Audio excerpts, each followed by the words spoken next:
que vem primeiro em 2023. Bradesco. Boa noite. Boa noite. Funcionários de um abrigo para pessoas em situação vulnerável no ABC Paulista denunciam condições precárias, falta de material para atendimento médico e até comida estragada, que ameaçam a saúde e a vida dos pacientes. Também há relatos graves de 2 mortes recentes dentro da unidade que, segundo esses funcionários, poderiam ter sido evitadas. As denúncias foram feitas por funcionários e ex-funcionários desta casa de repouso em Santo André, região metropolitana de São Paulo. Eles não querem ser identificados, mas dizem que os pacientes estão sendo negligenciados. Chegam a servir alimentos vencidos, que vem de doação, está faltando medicação, principalmente psicotrópicos. Teve falta de medicação até de diabetes, nesses dias faltou insulina, está faltando muita coisa para eles. Roupas, assim, muito poucas. Na época de frio, eles passam muito frio. O abrigo pertence à organização não governamental Apoio Associação de Auxílio Mútuo da Região Leste, com sede em São Paulo. Segundo os funcionários, vive de doações e de verba da Prefeitura de Santo André. Na parte externa do prédio, a falta de manutenção é aparente. Do lado de dentro, a situação seria muito mais grave. Fotos e vídeos enviados à produção do Jornal da Record mostram pedaços de teto caindo, caixas de medicamentos espalhadas pelo chão, fiação elétrica exposta e um rato morto no refeitório. No banheiro da unidade, chuveiros elétricos pendurados pelos fios expõem funcionários e pacientes a risco de choques. O abrigo tem hoje pouco mais de 50 internos, na maioria pessoas com distúrbios psiquiátricos que convivem com moradores de rua, usuários de drogas e idosos, que muitas vezes precisam de atendimento médico. Uma das denúncias diz que esta semana 2 internos morreram dentro do abrigo. Um teve problemas respiratórios e não teria recebido oxigênio porque a atual gestão teria trancado o cilindro numa sala. Ela deixa na salinha trancada e a gente não tem acesso. O cilindro de oxigênio mesmo está lá trancado, cheio, e a gente não pode usar. Se a gente tivesse um aporte de oxigênio, a gente podia ter ofertado até o SAMU chegar. O outro teria morrido sufocado com comida. O outro foi porque engasgou e ele estava sozinho no refeitório. Ninguém viu, quando viu ele já estava lá caído no chão. Hoje, 2 equipes da Polícia Militar foram chamadas para verificar denúncias de maus-tratos. A direção do abrigo permitiu a entrada dos PMs, mas nós não pudemos acompanhar. A visita durou 20 minutos. Depois que os policiais militares voltaram do interior do abrigo e fizeram uma inspeção e não verificaram coisas anormais, uma funcionária, com muita coragem, veio até aqui o portão e confirmou todas as denúncias que a gente já tinha recebido de outros funcionários e de ex-funcionários. Tem muitas irregularidades. Tipo o quê? Tipo, pacientes sem medicações, às vezes chega a faltar, entendeu? Tem moradores que acabam não indo tomar café e depois não tem mais, entendeu? E aí, o que acontece? É desumano, né? E falta comida vencida, a gente recebeu essa denúncia. Já teve, realmente. E disse que semana passada 2 pacientes, 2 moradores, como vocês chamam, morreram, um por falta de oxigênio e um engasgado. Isso é verdade? Isso, sim. A técnica em enfermagem relatou ainda que falta material para fazer curativos. Eu cheguei uma vez a fazer com papel toalha, fechar com papel toalha. Uma coisa que é desumano, desonesto e só junta bactérias, né? A 6ª Delegacia de Santo André decidiu enviar peritos ao abrigo para colher material e verificar se as denúncias são verdadeiras. Você diria que as condições desses internos aqui hoje é subhumana? Não, é muito desumana, entendeu? É muito desumana. Assim, eu no meu lugar, se eu fosse um pai meu, uma mãe minha, jamais eu colocaria aqui. Jamais, entendeu? Porque dói. Em nota, a Secretaria de Assistência Social de Santo André nega todas as denúncias relacionadas a maus-tratos ou negligência. Sobre as mortes citadas na reportagem, afirmou que uma delas não ocorreu na unidade e sim no hospital onde o paciente estava internado. A outra teria sido consequência de uma crise convulsiva e de um mal súbito, não tendo relação com o uso do cilindro de oxigênio. A mega da virada virou caso de polícia no interior de São Paulo. 35 pessoas alegam ter participado do bolão vencedor e não ter recebido o prêmio. A aposta ganhadora foi feita na única lotérica da cidade de São José da Bela Vista, que tem menos de 9 mil habitantes. Um bolão com 9 cotas. Os vencedores são amigos que jogavam juntos todos os meses desde 2015. O problema é que outras 35 pessoas que fazem parte do grupo e também dizem ter pago pela aposta, reivindicam o prêmio. O dinheiro arrecadado foi um dinheiro em conjunto. Então foi feito um bolão, então eu acho que todo mundo tem direito à parte do dinheiro. O prêmio recorde de quase 542 milhões de reais foi dividido entre 5 apostas, que acertaram os 6 números. Pouco mais de 108 milhões de reais ficaram com os sortudos de São José da Bela Vista. Se o prêmio fosse dividido entre as 44 pessoas, cada uma receberia quase 2,5 milhões de reais. Repartido em 9 cotas, o valor a cada participante foi de 12 milhões de reais. O grupo do bolão cobra a divisão correta do valor do prêmio. Algumas pessoas já foram ouvidas. Já o organizador da aposta ainda não apareceu para dar explicações à polícia. Ele saiu da cidade porque estaria recebendo várias ameaças. Segundo a defesa do organizador, ele fez 2 bolões. Um entre os 35 amigos que fazem a denúncia e outro com apenas 9 pessoas. Em momento algum foi dito que os bolões seriam juntos, bem como não houve qualquer tipo de utilização de qualquer recurso de um bolão no outro e vice-versa. Então, assim, não há má fé, não há qualquer intenção em lesar ninguém. Já o advogado que representa 10 dos 35 apostadores diz que é necessária a divisão do prêmio. A gente tem, além de mensagens, comprovantes de PIX de transferência dos nossos clientes para o indivíduo que fez os jogos, né? E vários áudios, né? Onde ele relata a quantidade de participantes, né? Em momento algum também diz que vai fazer 1, 2 ou quem vai participar no bolão. Enquanto nada é resolvido, 35 famílias seguem na angústia. São pessoas muito simples e que ganham um salário mínimo por mês. Então esse dinheiro ia ajudar muitas pessoas, né? Veja agora outros destaques do dia. Supremo mantém afastamento de governador do Distrito Federal. Ministro Alexandre de Moraes proíbe bloqueios de trânsito e autoriza prisões em flagrante. Falha em sistema causa interrupção total de voos nos Estados Unidos. Corinthians apresenta o novo técnico para o Campeonato Paulista. E 8 anos depois, a volta da Portuguesa à elite do futebol.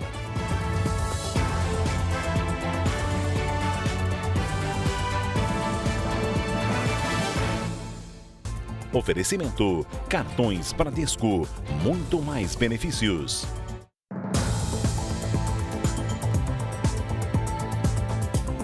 Um exame feito na arcada dentária confirmou que o corpo encontrado por pescadores no Rio de Janeiro é do turista alemão que estava desaparecido havia uma semana. O corpo foi encontrado por pescadores no arquipélago das Cagarras, na Zona Sul. A partir daí, peritos receberam documentos com informações sobre a arcada dentária do turista fornecidos pelo consulado da Alemanha. Hoje foi confirmado o reconhecimento. O comissário de bordo alemão Thomas Klack, de 28 anos, estava desaparecido desde 4 de janeiro. Segundo a perícia, ele morreu por afogamento. O turista tinha sido visto pela última vez há uma semana, quando entrou sem roupas no mar, no posto 6, em Copacabana. A polícia começou a investigar o caso quando o turista alemão e o companheiro dele, americano, se envolveram em uma confusão em um hotel. Os dois teriam quebrado objetos do estabelecimento.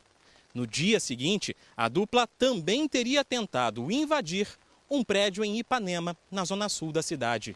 Testemunhas já prestaram depoimento na delegacia de atendimento ao turista. Algumas contaram que o comissário de bordo aparentava estar sob efeito de drogas e desorientado antes de sumir no mar. 2 amigos de Thomas Klack também foram ouvidos pela polícia. Hoje, o IML colheu uma substância para o exame toxicológico. A gente vai ter a resposta, e aí eu não sei exatamente quanto tempo.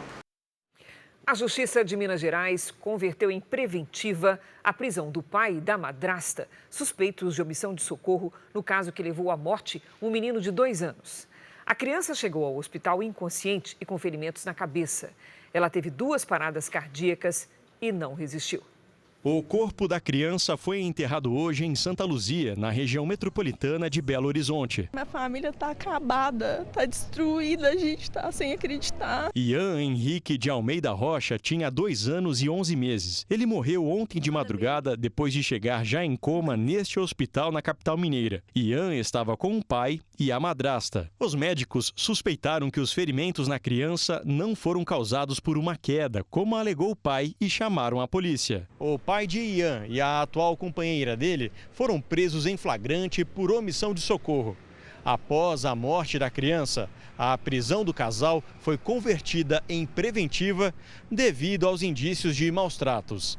O laudo do IML, que vai apontar a causa da morte, deve ficar pronto em até 30 dias. Márcio da Rocha e a mãe da criança estavam separados há 1 ano. Ela se preocupa com os irmãos do menino. Tem o Santiago, de 7 anos, tem a Lorena, de 6.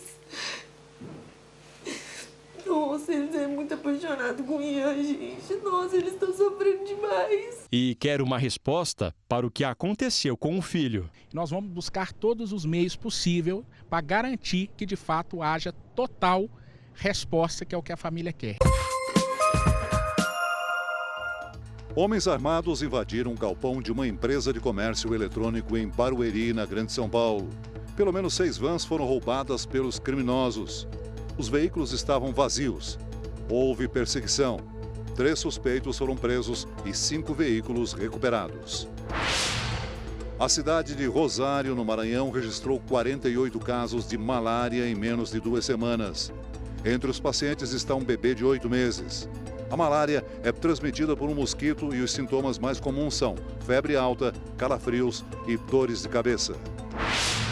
Equipes de resgate buscam pelo instrutor de stand-up paddle que desapareceu na represa de Furnas, em Minas Gerais. Na modalidade, a pessoa rema em cima de uma prancha. Márcio Camargo tem 46 anos. Outro homem foi resgatado por moradores da região. De acordo com o Corpo de Bombeiros, os 2 não usavam coletes salva-vidas. No verão, é comum aumentarem os casos de viroses nas cidades do litoral brasileiro. Em Florianópolis, a vigilância epidemiológica investiga as causas de um surto que tem provocado desconforto em turistas e moradores. Esta família da Argentina precisou procurar uma unidade de pronto atendimento em Florianópolis. Valentim conta que nos primeiros dias de férias, eles começaram a ter febre e dores de barriga e já pensam em antecipar a volta para casa. Dolor de pança. Desde a virada do ano, mais de 1.300 casos de virose foram registrados na rede pública, a maioria nesta UPA da região norte da cidade. Os netos da dona Lorena, de 5 e 10 anos, também passaram mal. Acho que era uma virose, estava com diarreia, dor de cabeça, vômito, mas fizeram remédio e já saíram bem daqui. As causas da epidemia ainda são investigadas. A vigilância epidemiológica confirma o aumento dos casos e diz que o fenômeno é comum nesta época do ano, devido ao grande número de turistas na cidade. Entre as possíveis causas estão o consumo de água contaminada e de alimentos preparados de forma inadequada. Outra hipótese tem relação com a poluição do mar.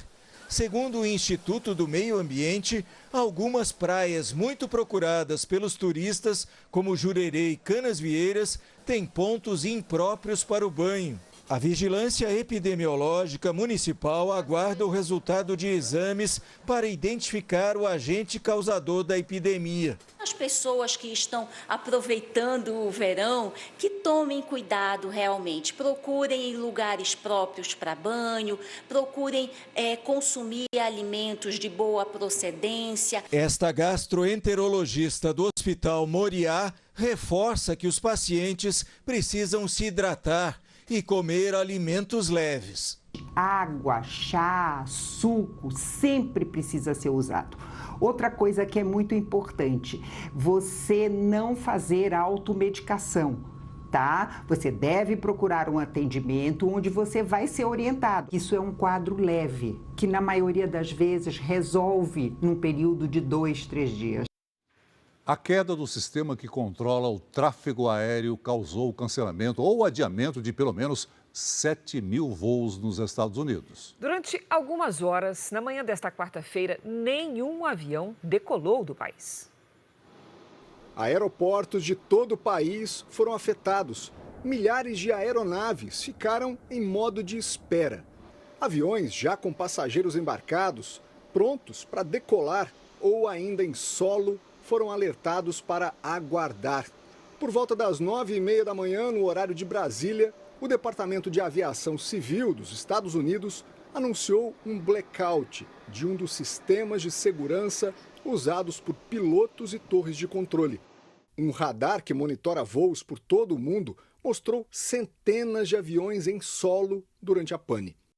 O NOTAM, uma espécie de radar internacional imprescindível para voos comerciais, ficou fora do ar por quase 1h30. O sistema alerta sobre possíveis problemas, como pistas interditadas e até ameaças aéreas que comprometam a segurança durante os voos. A paralisação do sistema provocou o caos nos grandes aeroportos, em cidades como Los Angeles, Nova York e Chicago. Uma enxurrada de voos atrasados e cancelados tomou os painéis de informação, afetando inclusive aviões do Canadá e México, que partem com frequência para cidades americanas. Atrasos também foram registrados na Europa. O que seria uma quarta-feira comum aqui nos Estados Unidos começou com mais de 1.000 voos cancelados e outras 6.000 decolagens com atraso. A Casa Branca informou que não houve registro de ataques cibernéticos, mas determinou a abertura de uma investigação. Durante o apagão, aviões em voo pousaram sem problemas. Segundo a Administração Federal de Aviação Americana, o tráfego aéreo está sendo retomado gradualmente. A Agência Espacial Russa anunciou que vai enviar uma segunda nave ao espaço para trazer 3 astronautas de volta à Terra após a primeira sofrer danos. A cápsula Soyuz, atualmente acoplada à Estação Espacial Internacional, registrou um vazamento no fim do ano passado, depois de uma colisão com um meteorito. E por isso vai retornar à Terra sem tripulação. O líquido que escapou tem a função de manter a temperatura baixa. A nave, que vai resgatar os 2 russos e o americano, está prevista para decolar em 20 de fevereiro, sem passageiros. Outros 4 astronautas vão permanecer na base espacial. O ex-cardeal da Igreja Católica Australiana, George Pell, morreu aos 81 anos em Roma. Pell foi um dos nomes mais poderosos do Vaticano antes de ser preso por acusações de abuso sexual contra menores de idade. George Pell morreu após complicações em uma cirurgia no quadril. Ele era considerado o braço direito do Papa Francisco quando foi detido na Austrália em 2019. Os crimes de pedofilia teriam ocorrido nos anos 90, na época em que Pell era arcebispo da cidade de Melbourne. As vítimas eram 2 adolescentes. O ex-cardeal passou 1 ano preso antes de ser absolvido pela Suprema Corte da Austrália por questões processuais. Apesar disso, Pell ainda enfrentava um outro processo por abuso sexual. Veja ainda hoje, chuva forte causa estragos na Baixada Fluminense. E veja também, Messi, Neymar e os jogadores do Paris Saint-Germain fazem homenagem ao Rei Pelé.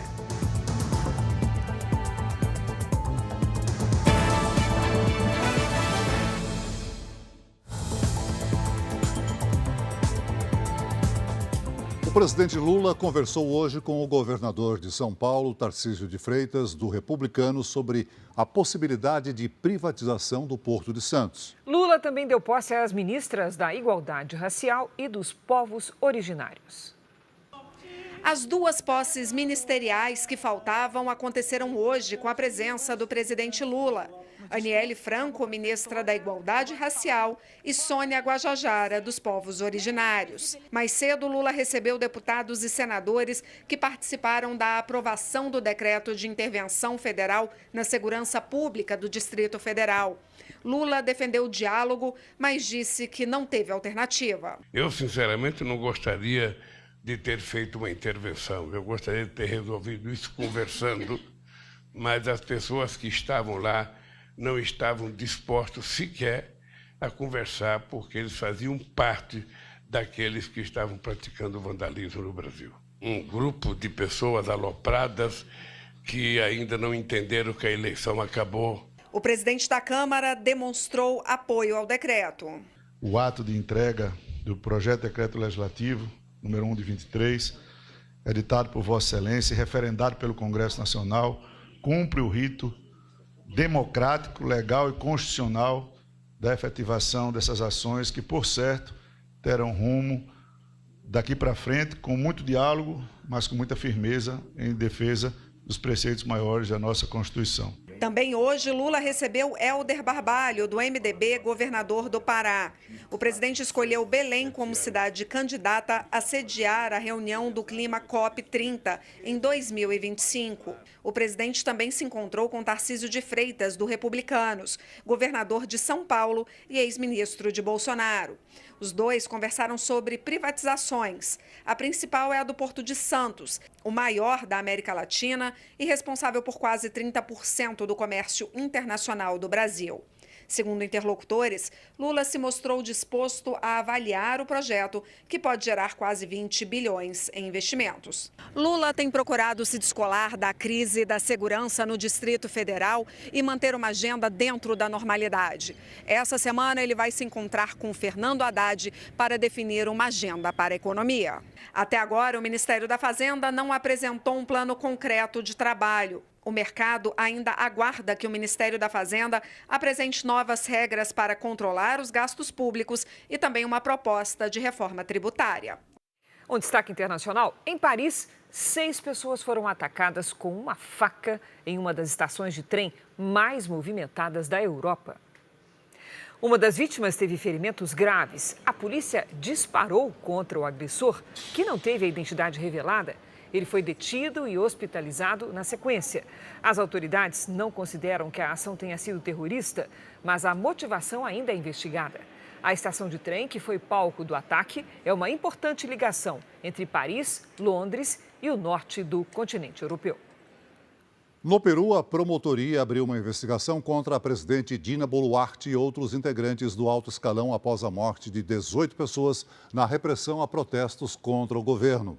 Dina Boluarte e auxiliares são investigados por supostos crimes de genocídio, homicídio qualificado e lesões graves. Uma equipe da Comissão Interamericana de Direitos Humanos foi enviada hoje ao país para investigar a repressão aos protestos. Desde dezembro, os manifestantes pedem novas eleições e a libertação do ex-presidente Pedro Castillo, deposto e preso após tentar um golpe de Estado. Veja a seguir. Aumenta a incidência de câncer de intestino entre menores de 50 anos, como a cantora Preta Gil. E veja também, depois de 8 anos, a portuguesa volta à elite do futebol, com apetite para fazer história.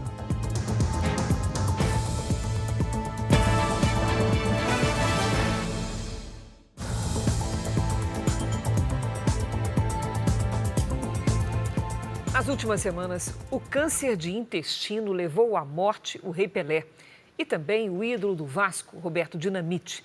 Segundo especialistas, a doença já se tornou cada vez mais comum em pessoas com menos de 50 anos. Hábitos mais saudáveis, principalmente na alimentação, podem evitar esse tipo de câncer. O agito nos palcos vai ter de esperar.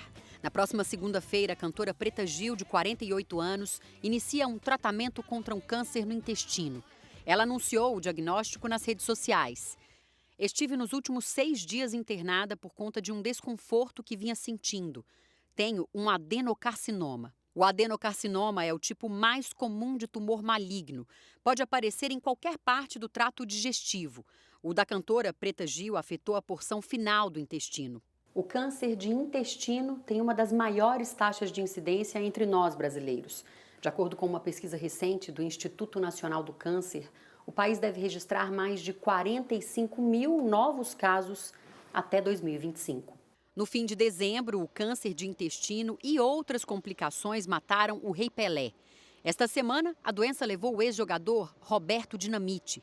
E uma característica muito importante desse tumor é que ele é absolutamente evitável. Procuramos diminuir a quantidade de enlatados, embutidos, excesso de gorduras. A cantora Simone, de 46 anos, também está em tratamento. Simone e Preta Gil têm menos de 50 anos. Os dados mostram que existe um aumento da população acima de 39 anos. Sem dúvida alguma, é um dos tumores que mais cresce e mais aparece por conta do estilo de vida moderno. Tabagismo, alcoolismo, alimentação pobre em fibras e rica em gorduras são fatores de risco. Mas o principal é a obesidade. Aumenta quase 30% nos pacientes obesos a incidência de câncer de colo. A recomendação médica é que qualquer pessoa a partir de 45 anos faça o exame preventivo de colonoscopia. O tumor no intestino pode dar sinais como dor abdominal e perda de peso, mas também pode ser assintomático. Tereza não sentia nada. Fazia a colonoscopia a cada 3 anos, só para checar. Em 2 exames apareceram alguns pólipos pequenos, que foram retirados durante o procedimento mesmo, o exame da colonoscopia. Em abril do ano passado, ela foi surpreendida por uma nova lesão. Foi necessário fazer a cirurgia, uma laparoscopia, e eu estou curada. Pesquisadores brasileiros estão em busca de adolescentes voluntários para a primeira vacina contra a chikungunya. No ano passado, o país registrou mais de 170 mil casos prováveis da doença. Em um período de um ano, o crescimento foi de quase 80%. A Regiane sabe da importância das pesquisas clínicas. Por isso, convenceu o filho Augusto, de 15 anos, a ser voluntário nos testes para o desenvolvimento da primeira vacina contra a chikungunya. Eu sou profissional da saúde, mais de 20 anos.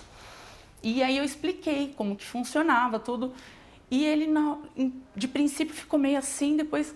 Nossa, mas que legal, Há 3 meses, ele tomou a dose única e, desde então, está sendo monitorado pela equipe de pesquisadores. O estudo está sendo conduzido pelo Instituto Butantan em parceria com outros centros de pesquisa. Os estudiosos relatam dificuldades para encontrar voluntários adolescentes para participar dos testes na Grande São Paulo, conduzidos pelo Instituto Emílio Ribas. Até agora, receberam 70 inscrições e apenas 10 foram vacinados. O imunizante está na fase final de testes. O objetivo do estudo é testar a vacina em 750 jovens em todo o Brasil. A chikungunya aqui no país é endêmica. Isso significa que ela está sempre presente entre a população. Em 2022, de acordo com o Ministério da Saúde, foram registrados mais de 174 mil casos prováveis. Quando comparado com o ano de 2021, o aumento foi de quase 80%. O vírus da febre chikungunya é transmitido pelo mosquito Aedes aegypti. Os sintomas mais comuns são febre e dores articulares. Em casos mais graves, a doença pode ser fatal. Se tornar uma doença crônica, que durar meses a anos e levar você a uma incapacidade. É difícil o controle do vetor, é difícil o controle da doença, não tem tratamento, vacina. É isso que a gente precisa. Pessoas com baixa imunidade não podem participar da pesquisa. Nos Estados Unidos, um estudo realizado com mais de 4 mil adultos foi classificado como seguro, com produção de anticorpos em mais de 96% dos voluntários. Para fazer parte dos testes, é necessário entrar em contato com o Instituto Emílio Ribas. A vacina se demonstrando segura e com produção de anticorpos, o estudo será submetido às agências regulatórias. Então, no Brasil, a Anvisa, para aprovação e o quanto antes possa ser fabricada e chegue à população através do SUS. Regina sabe que a vacina pode salvar vidas e está orgulhosa da decisão do filho. Quando lá na frente as pessoas falarem, olha, foi criada a vacina de chikungunya, você vai saber que você foi uma das pessoas que se voluntariou para participar disso, para desenvolver uma vacina para outras pessoas. Condenada por matar os pais em 2002, Suzane von Richthofen foi solta hoje no interior de São Paulo, depois de 20 anos de prisão pelos assassinatos. Suzane deixou a penitenciária feminina de Tremembé durante a tarde, depois que a justiça autorizou a progressão para o regime aberto. Suzane von Richthofen foi condenada inicialmente a 39 anos de prisão e estava no regime semiaberto desde 2015, quando passou a ter direito a saídas temporárias. Um suspeito morreu após uma série de confrontos entre policiais e traficantes em comunidades do Rio de Janeiro. Os tiroteios também assustaram motoristas que passavam por uma importante via expressa da cidade. No balanço dessa rotina de violência, os 6 últimos anos somaram 1.000 vítimas de balas perdidas em toda a região metropolitana. Uma noite de verão numa comunidade do Rio de Janeiro. Segundo a polícia, policiais militares foram recebidos a tiros durante uma série de operações na zona norte do Rio. Um suspeito morreu, 4 pessoas foram presas, drogas e armas apreendidas. A violência também chegou até o asfalto. Nas primeiras horas da manhã, quem passava pela Avenida Brasil, uma das maiores vias expressas da cidade, viveu momentos de pânico. Motoristas saíram do carro para se proteger. Tiroteio comendo aqui, ó, ao vivo aqui, ó. Saí do carro agora aqui. Presos no trânsito ou reféns dentro da comunidade. A população é a parte mais vulnerável nesses conflitos. Segundo o relatório do Instituto Fogo Cruzado, 1.000 pessoas foram atingidas nesses tiroteios nos últimos 6 anos, na capital e também na região metropolitana do Rio. Todas foram vítimas de bala perdida. 229 morreram. O levantamento mostra que a maioria dos casos ocorreu durante as ações policiais. 108 pessoas foram atingidas, mesmo dentro de casa. Ainda segundo o levantamento, neste período, 48 crianças e adolescentes perderam a vida. O número é alto se comparado a regiões com grandes índices de violência no Brasil. O Instituto Fogo Cruzado tem esses números também em relação a Recife e região metropolitana, e é muito menor. Ali a gente tem uma média assim, de 3 por mês. Os números de vítimas de balas perdidas no Rio de Janeiro, ele é muito expressivo e não deve ser assim. Nós temos aí uma média de 13 vítimas de balas perdidas por mês. Isso é um número inadmissível. A polícia apreendeu um arsenal dentro de uma casa em Porto Alegre. As armas de uso restrito do Exército pertenciam a uma facção criminosa. Um depósito de guerra. Assim, o local foi definido pela Polícia Civil Gaúcha. Essa apreensão ela se destaca, das outras em razão de alguns fatores. Um deles são os cordéis detonantes que foram encontrados, que são de uso restrito. Um fuzil, diversas pistolas, itens para a fabricação de explosivos e um drone. Tudo isso estava escondido na casa. O depósito foi encontrado depois da prisão de um dos chefes de uma organização criminosa aqui da capital. A movimentação na área chamou a atenção da vizinhança. Alguns minutos após a entrada, o proprietário do imóvel que loca compareceu, estava assustado, compareceu perguntando o que estava acontecendo. Nós mostramos para ele o material, ele de pronto já identificou o indivíduo que locava, quanto ele pagava de aluguel. Foi encontrado um telefone celular no local que possibilita a ampliação da investigação. Uma forte chuva atingiu hoje algumas cidades da Baixada Fluminense. Em Paracambi, um rio transbordou e as ruas ficaram alagadas. A água também invadiu casas. Já em Duque de Caxias, município mais populoso da região, o temporal também causou estragos. O mercado foi invadido pela inundação. Funcionários de uma empresa ficaram ilhados. Um deles foi resgatado por um trator. Não há informações de desabrigados ou desalojados.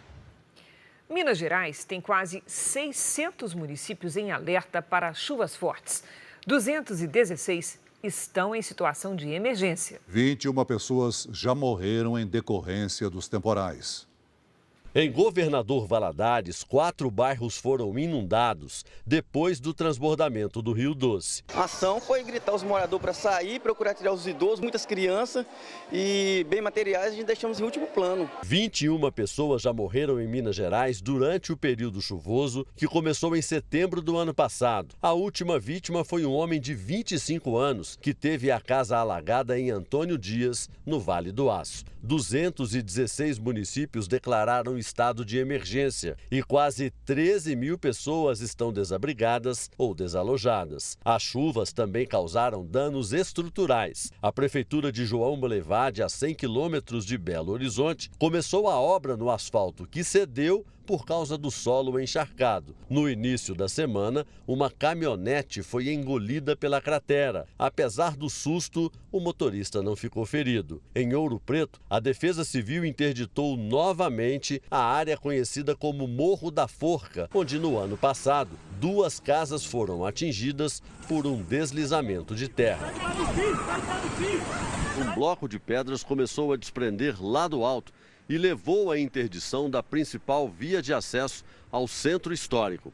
E este é apenas um dos pontos que exigem atenção aqui em Ouro Preto, considerada a cidade com maior risco geológico do Brasil. O levantamento feito pelo Serviço Geológico no município revelou que há 313 áreas de risco, onde vivem quase 6.500 pessoas. É um perigo eminente essa situação aqui. Eu passo só porque eu desço do ônibus ali, eu não tenho opção, né? Eu tenho que dar uma volta muito grande para chegar no meu trabalho, mas é complicado, né?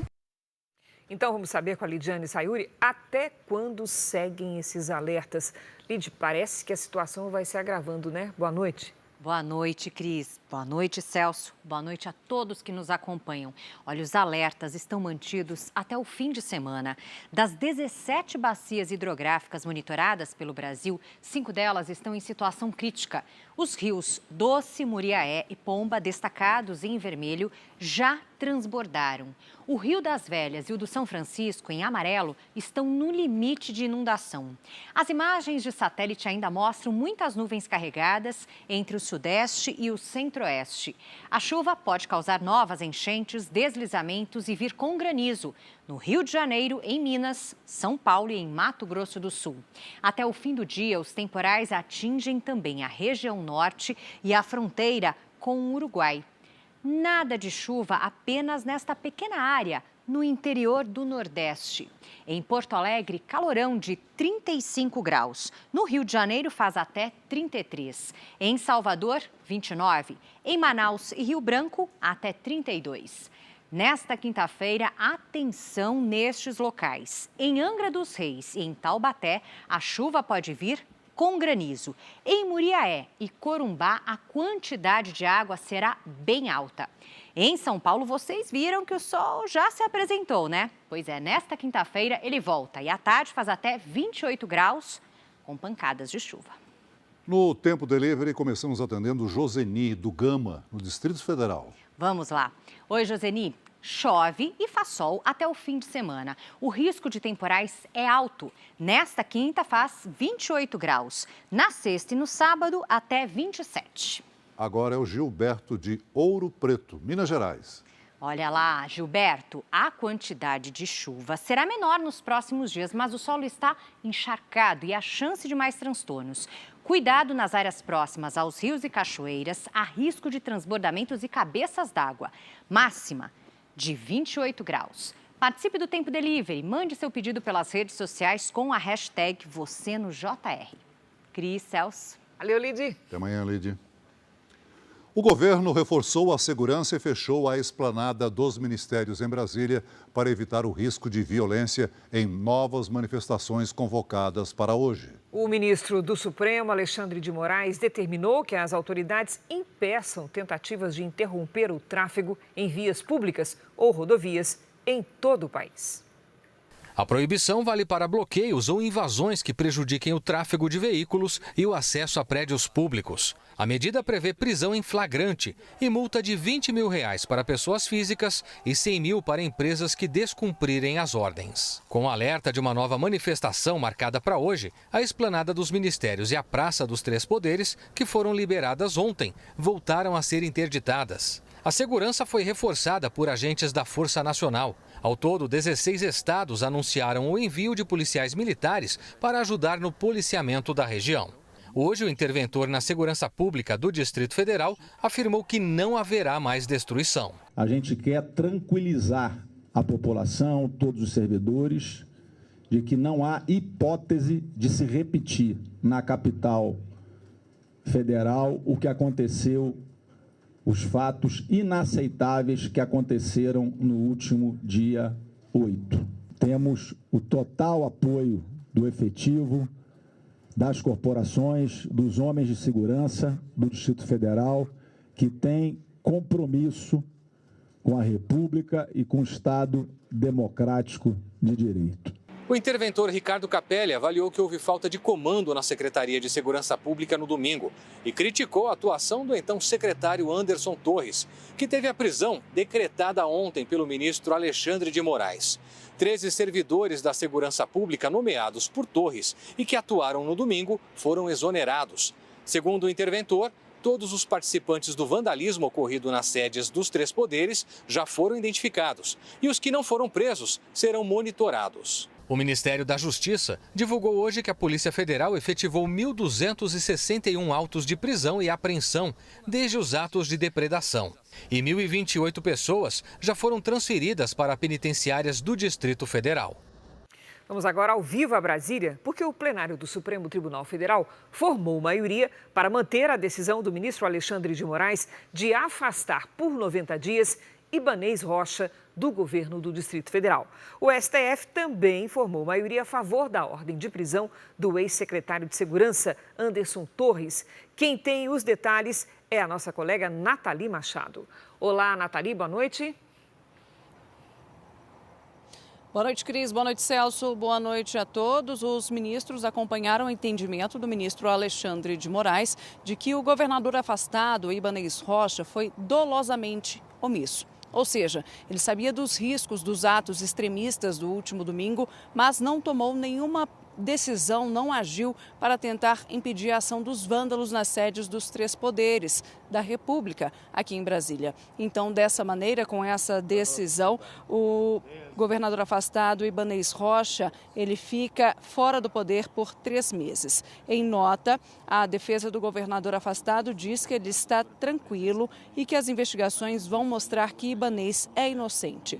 Em outra decisão do Supremo, os ministros também acompanharam Alexandre de Moraes para manter a ordem de prisão do ex-secretário de Segurança e ex-ministro da Justiça do governo Bolsonaro, Anderson Torres, por entenderem que ele foi omisso na depredação dos prédios públicos. Torres ainda está nos Estados Unidos e deve chegar ao Brasil nos próximos dias para se apresentar à Justiça.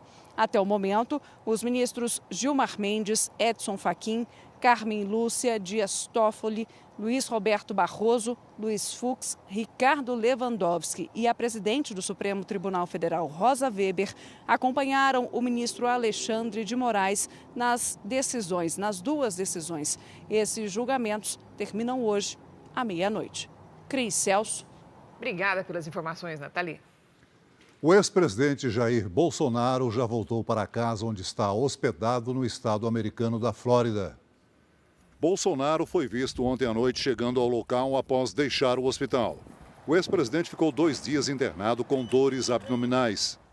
Hoje pela manhã recebeu a visita do médico cardiologista Ricardo Peixoto Camarinha, que o acompanhou enquanto era presidente. Bolsonaro ainda não informou quando deve retornar ao Brasil, mas a expectativa é que a volta seja antecipada por causa do recente problema de saúde. Um ciclone se aproxima da Califórnia. O estado americano tem sido atingido por tempestades há quase 2 semanas. Ao menos 17 pessoas morreram. O ciclone deve trazer ainda mais chuvas e intensificar os alagamentos e deslizamentos de terra. Nesta quarta-feira, mais de 60 mil casas ficaram sem energia elétrica. Segundo o governo estadual, ao menos 30 mil pessoas podem ter que abandonar as casas. Além dos temporais, o ciclone ainda deve trazer neve para as regiões mais altas da Califórnia. Jeff Beck, um dos maiores guitarristas de todos os tempos, morreu ontem aos 78 anos após contrair uma meningite bacteriana. A informação foi confirmada hoje pela família.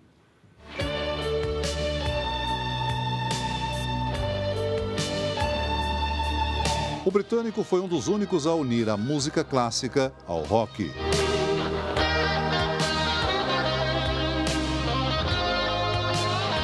Gravou uma composição para um solo de uma ópera italiana de Puccini. Jeff Beck ficou conhecido nos anos 60 ao entrar para a banda Yardbirds, para substituir o guitarrista e compositor Eric Clapton. Beck ganhou 8 Grammys, prêmio considerado o Oscar da música. Acidente inusitado em uma oficina mecânica do Rio de Janeiro. Seu Luiz, de 74 anos, estava sentado quando o genro dele colocou de pé uma barra de ferro usada para fechar a loja. Mas o objeto caiu e acertou em cheio os pés do auxiliar de serviços gerais. Em seguida, o próprio genro recolocou a trava no mesmo lugar e veja só o que aconteceu segundos depois. A cena se parece com comédia de cinema mudo. Seu Luiz não se machucou e levou a situação com bom humor. Faz eu crer no que diz a minha mulher, que eu sou um cabeça dura. Foi mais fácil amassar o ferro do que quebrar minha cabeça. Futebol, tá chegando a hora. No fim de semana tem Campeonato Paulista com exclusividade aqui na tela da Record TV. A Milena Ciribelli já chegou e nós vamos perguntar para ela quais são as novidades do campeonato. Oi, Milena, pode começar contando. Olha, a ansiedade está grande. Cris, Celso, boa noite para vocês e a todos. Pois é, os torcedores não aguentam mais ficar sem futebol e eu confesso que os apresentadores também. Domingo, às 4h, a Record TV vai exibir a estreia do Corinthians contra o Red Bull Bragantino.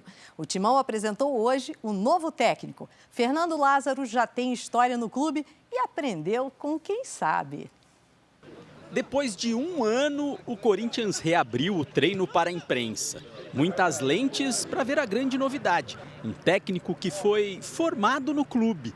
Em relação às minhas referências, eu tive a sorte, primeiro, de começar num departamento profissional de futebol, né, há muito tempo atrás, e passar, por ser um grande clube, por ter passado por grandes profissionais. Apesar da pouca idade, apenas 41 anos, Fernando Lázaro tem longa história no clube, trabalha no Corinthians desde 1999. Foi auxiliar de Silvinho e Vitor Pereira, os últimos treinadores. Mas Lázaro tem como principal referência um técnico com quem ele trabalhou no Corinthians e na seleção brasileira. A conversa com o Tite foi muito boa, foi uma conversa longa lá, pessoalmente. O que ele falou assim, que mais me marcou de toda a conversa, assim, Fê, você está muito bem preparado, te conheço bem. Pupilo de Tite e filho de um dos maiores ídolos da história do Corinthians, Zé Maria, o Super Zé, que também foi técnico do clube em 1983. Ele fala, eu sou de uma outra geração, de uma outra linha de tudo, de linguagem, de dia a dia, de tudo. Mas esse lado é o Corinthians e isso não muda. Além do novo técnico, deu para ver de longe Yuri Alberto, que foi contratado em definitivo. O atacante sentiu dores no tornozelo, mas não é nada grave. Ele estará à disposição no domingo contra o Red Bull Bragantino. O São Paulo fez um jogo-treino com direito a goleada de 7-1 sobre o Sport Clube São Bernardo. E teve também a apresentação oficial de Alan Franco, zagueiro argentino de 26 anos que estava no Atlanta United dos Estados Unidos e vai vestir a camisa 28. Me interessava muito a competência e também a instituição, que é uma instituição de um clube mais grande do mundo. Já o Palmeiras recebeu algumas propostas pelo volante Danilo, mas o campeão paulista tem um reforço para a mesma posição. Depois de 8 meses, Jailson está recuperado de uma grave lesão no joelho. Os pouquinhos dos jogos que a gente fez aí já vai dando ritmo. Agora é chegar a 100% aí para esse ano, fazer uma grande temporada junto com o grupo e conquistar grandes coisas. Depois de 8 anos, a Portuguesa está de volta à elite do Campeonato Paulista. O tradicional clube da capital acredita que 2023 é o ano da virada da história recente do time, que espera deixar para trás os rebaixamentos e as dívidas. Para isso, além de um grupo competitivo, a Lusa tem o reforço de quem participou de perto dos bons tempos.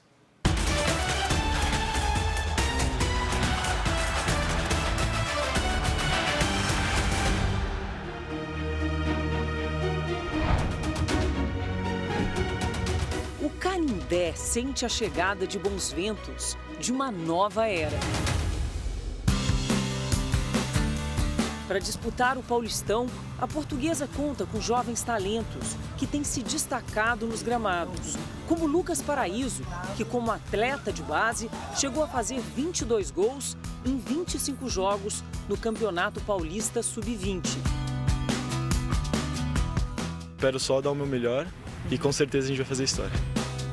Mas também conta com a experiência. Meu nome é Marcos Rogério Rit Lopes, conhecido como Pará. pela minha experiência e o meu poder de criação ali dentro de campo, eu tenho certeza que a gente vai chegar longe.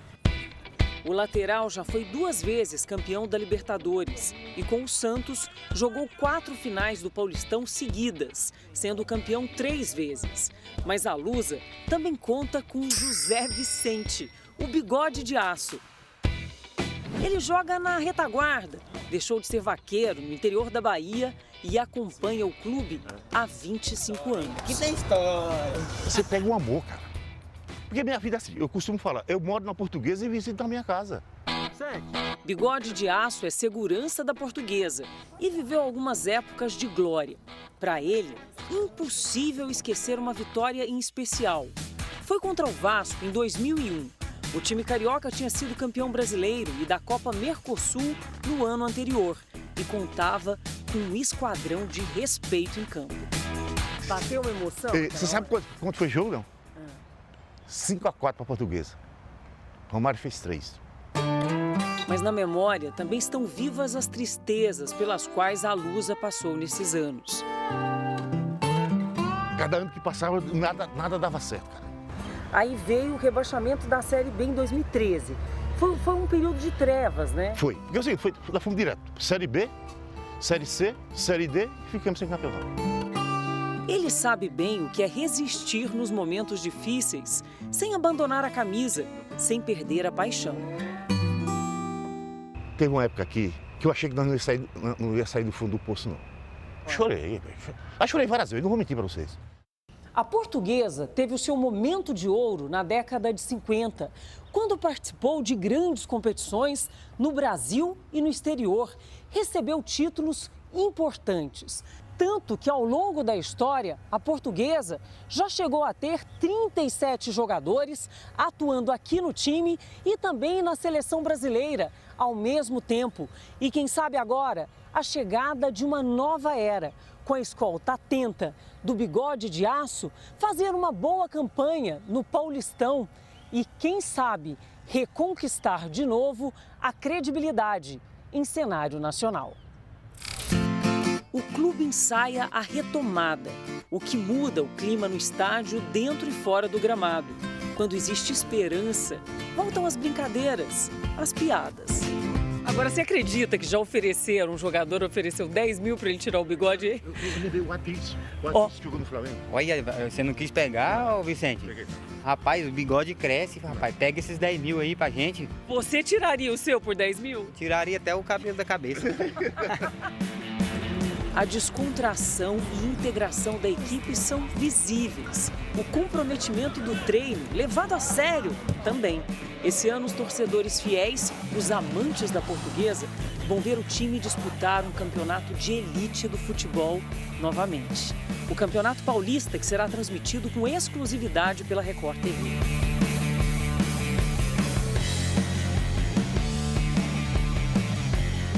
A gente espera, né, fazer jus, né, ao tamanho do clube, um bom campeonato e fazer com que a Portuguesa volte aos tempos de glória. Nosso torcedor pode ficar bem tranquilo, porque a partir do momento que a gente entrar dentro de campo ali, a gente vai procurar defender as cores da Portuguesa com unha e dente. E o Bigode de Aço vai acompanhar tudo, cobrar cada um de pertinho. Eu falo para todos eles, ó. Aqui você está vestindo uma camisa pesada. Aqui não é time pequeno. E todo mundo respeita. Você tem respeito por essa coisa? Opa, respeito e amor.